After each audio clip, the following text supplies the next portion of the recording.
জয় গুরু, সুপ্রভাত, হরি ওম। ওম অখণ্ড সংহিতা বা অখণ্ড মণ্ডলেশ্বর শ্রী শ্রীমৎ স্বামী স্বরূপানন্দ পরমহংসদেবের অমৃতময় উপদেশ বাণী, ত্রয়োদশ খণ্ড।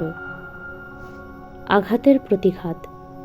কুমিল্লা জেলা অন্তর্গত কোনো গ্রামের অপর একটি যুবকের নিকটে শ্রী শ্রী বাবামণি লিখিলেন, অপরকে আঘাত হানিবার ব্যাপারে তোমরা যেরূপ পটুত্ব সঞ্চয় করিতেছ, তাহাতে প্রতিঘাতের জন্য প্রস্তুত থাকিতে তোমাদিগকে আমি উপদেশ না দিয়া পারিলাম না।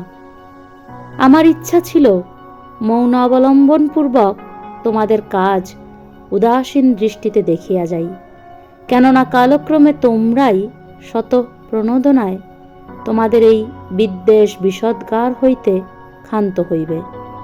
কিন্তু তাহা তো হইলে না, এবং শীঘ্র হইবে এরূপ লক্ষণও কিছুই চোখে পড়িতেছে না।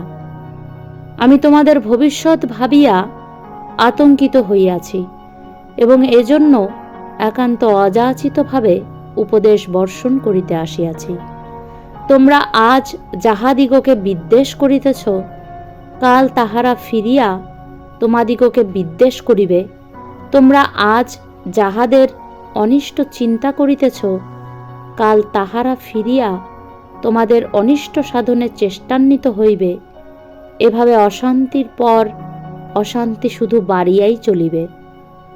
হয়তো দুইটা দলের মধ্যে একটা দল সংঘর্ষের পরে নিশ্চিহ্ন হইবে, কিন্তু তখন আবার ঊর্ধ্বর্তিত দলটাই শতধা ছিন্ন হইয়া নিজেকে নিজে কাটিতে, নিজেকে নিজে মারিতে, নিজের স্বার্থ নিজে নাশ করিতে, নিজের কুশল নিজে ধ্বংস করিতে উদ্যত হইবে।